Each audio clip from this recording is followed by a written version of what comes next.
back to the One-Legged Chef. We're here to kick some more ass.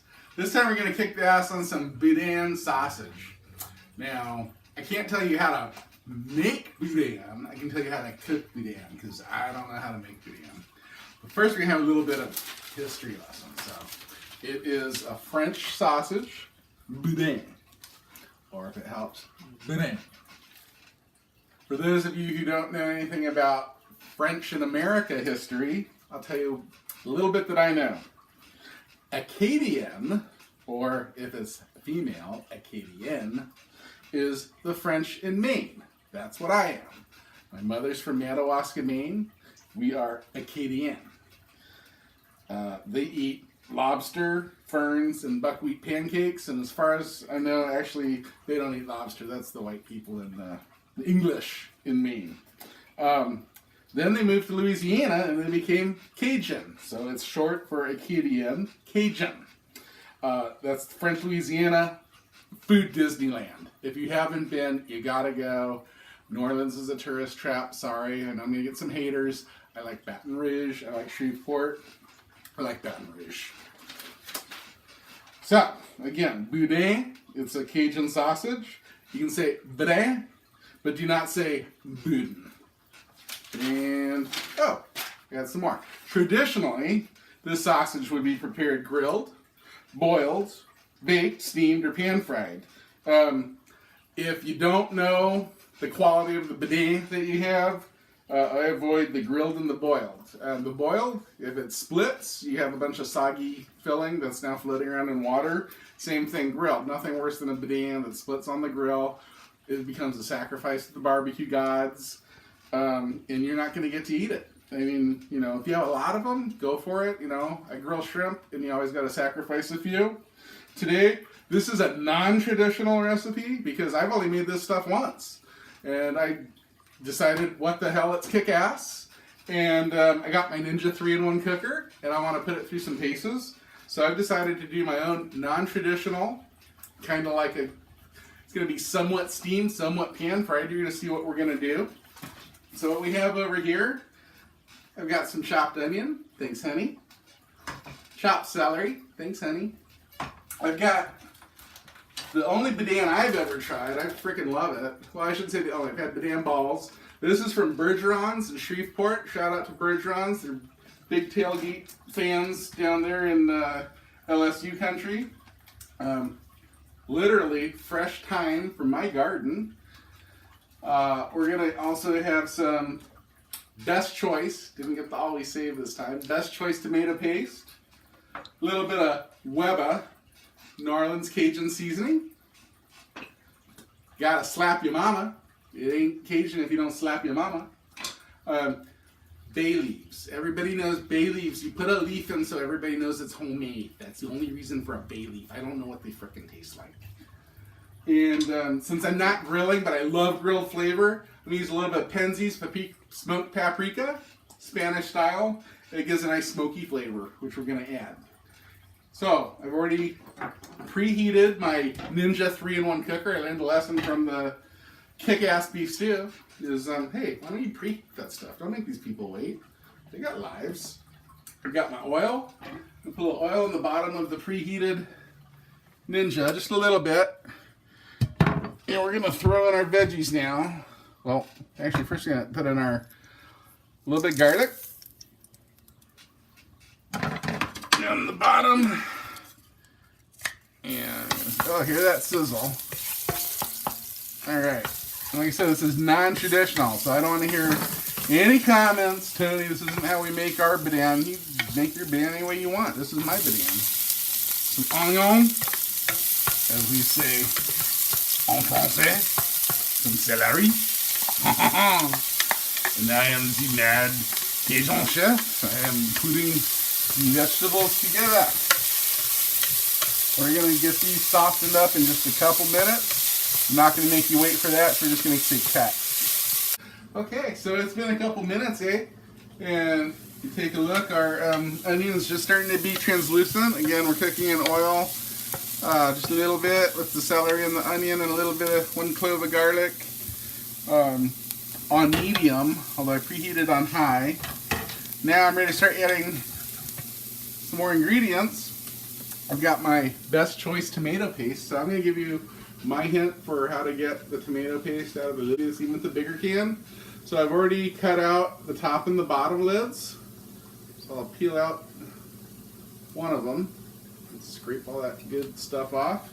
I mean, it's tomato paste. Don't do this with tomato sauce. It'll all run off the bottom if you do that. Then we just take our handy dandy clean hands that we've already washed. I know I didn't show you that part, but I'm a clean chef.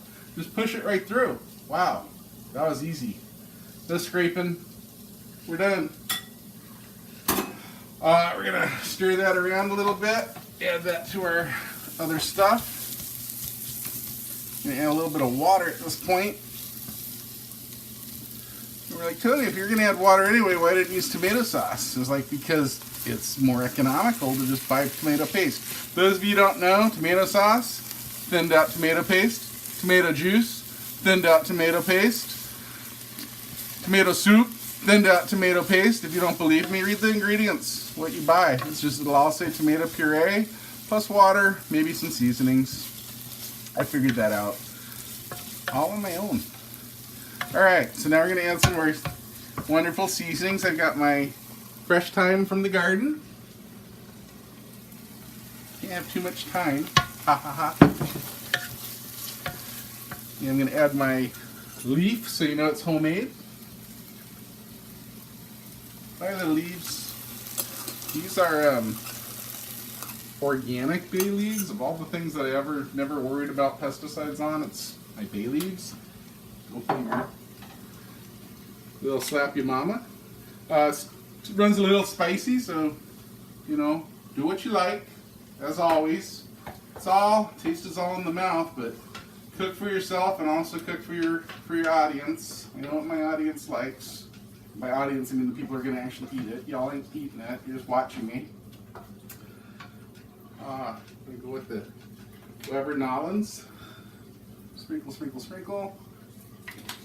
Stir, stir, stir. Oh, take your beer.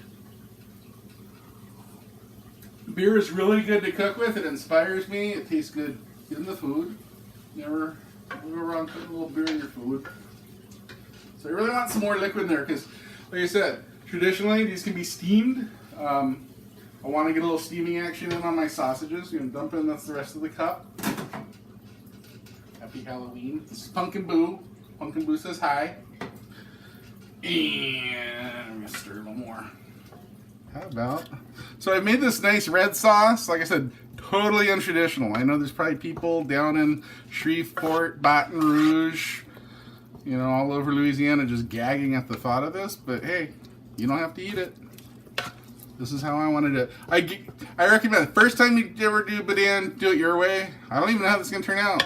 Wait till the end. We'll tell you how. I'll be honest. I'll tell you if I like it or not. I'm not going to lie to you. We're going to set our sausages, our boudin, right inside there. Ooh, that's looking good. I can smell it already. There's some big boudin. Now, just so you know, don't lose nothing. It looks like flavor to me. You might go to a Cajun restaurant and see some of those boudin balls. Those are the same stuff that's inside the boudin, but they fry it. They bread it and fry it. Really good. I recommend. Try it. You'll love it. That's not what I'm making. I'm just making the boudin links. Alright, and then lastly, like I said, I wanted to get a little smoky flavor, so I'm going to sprinkle it with some of my Penzies. Shout out to Penzies. Send me free stuff, please. Smoked paprika. I really like this stuff on just about anything that I'm not cooking on the grill. When I'm grilling, I add some wood smoke, and I can get the real smoke. When I can't get the real deal, this gives you a nice smoky flavor that you won't get from that crappy liquid smoke.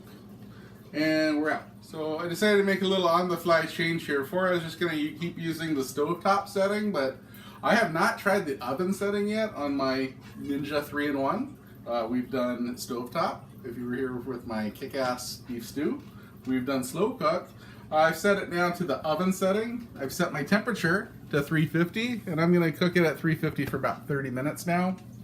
And we got 29 minutes left. And when it's at about halfway done, we're going to turn our sausages over gently. And then when it's all done, I will take a bite and give you my honest idea of how it tastes. Welcome back to the One-Legged Chef Rides Again with our Boudin.